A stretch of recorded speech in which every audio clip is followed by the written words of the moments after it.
Pertama-tama, hancurkan es batu. Setelah hancur, tuangkan es batu ke wadah yang telah disediakan, yaitu baskom.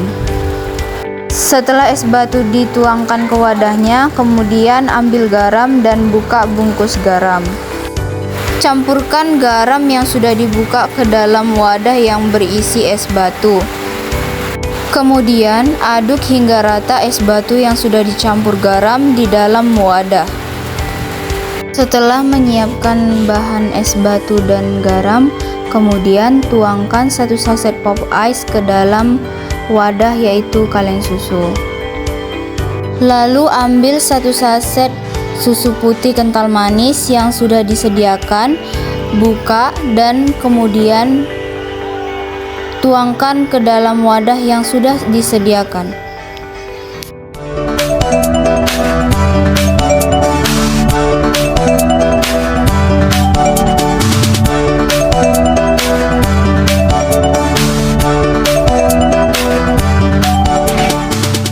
Setelah susu dan pop ice dimasukkan ke dalam wadah, kemudian masukkan air secukupnya ke dalam wadah yang sudah disediakan. Lalu aduk bahan-bahan yang sudah dimasukkan ke dalam wadah dengan merata. Setelah semua diaduk rata, tutup kaleng susu, masukkan ke dalam wadah yang sudah berisikan es batu dan garam. Lalu putar-putar kaleng susu dan tunggu sekitar 30 menit untuk mendapatkan hasil es krim yang baik.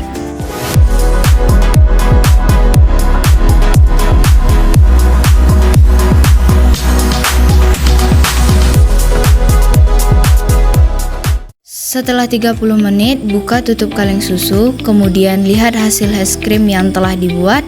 Setelah itu, es krim siap untuk disantap dan disajikan untuk dimakan bersama.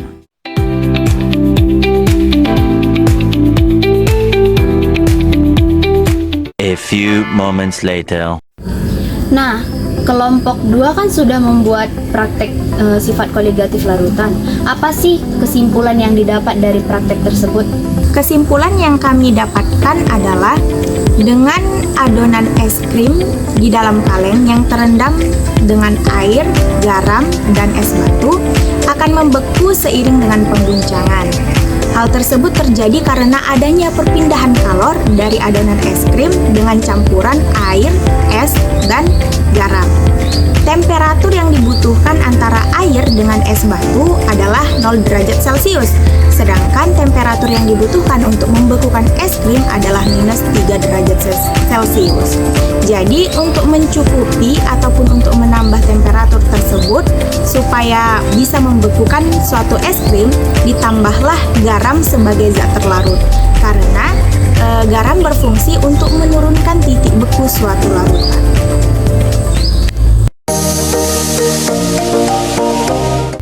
Jadi menurut Sakinah, sifat koligatif larutan itu seperti apa? Bagaimana definisinya? Sifat koligatif larutan adalah sifat larutan yang tidak bergantung pada jenis zat, tetapi dia bergantung kepada konsentrasi larutan. Sifat koligatif larutan itu terdiri atas 4. Yang pertama ada penurunan tekanan uap.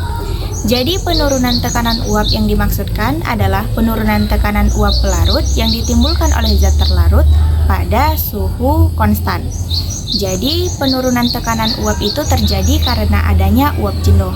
Jadi uap jenuh terjadi karena jika di dalam suatu ruangan terdapat uap air, sehingga terjadi kesetimbangan antara air dengan uap air. Atau kita bisa katakan laju pengembunan sama dengan laju penguapan. Yang selanjutnya ada kenaikan titik didih.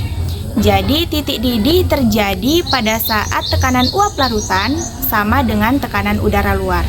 Jadi kenaikan titik didih adalah selisih titik didih larutan dengan pelarutnya pada P konstan. Yang ketiga ada yang namanya penurunan titik beku. Jadi titik beku itu terjadi pada saat tekanan uap larutan sama dengan tekanan uap padat. Jadi penurunan titik beku adalah selisih antara titik didih pelarut dengan larutannya pada P konstan. Yang terakhir ada yang namanya tekanan osmotik. Jadi tekanan osmotik adalah tekanan hidrostatik yang mempertahankan kesetimbangan osmotik larutan dengan pelarut murninya agar osmosis terhenti. Saya akan menjelaskan penerapan sifat koligatif larutan, yang dimana sifat koligatif larutan digunakan di berbagai campuran seperti campuran pendingin. Campuran pendingin dibuat dengan menambahkan garam-garam ke dalam es sehingga es mencair namun suhu campuran turun. Yang kedua, campuran anti beku. Campuran anti beku yang baik adalah larut dalam campuran pendinginnya, viskositas rendah, tidak korosif, dan daya hantar panas yang baik. Yang ketiga, pencairan salju di jalan dengan menaburkan garam dapur atau urea ke salju agar titik beku turun. Yang keempat, membuat cairan fisiologis. Dibuat isotonik dengan cairan tubuh agar tidak terjadi osmotiksis seperti infus dan obat tetes mata.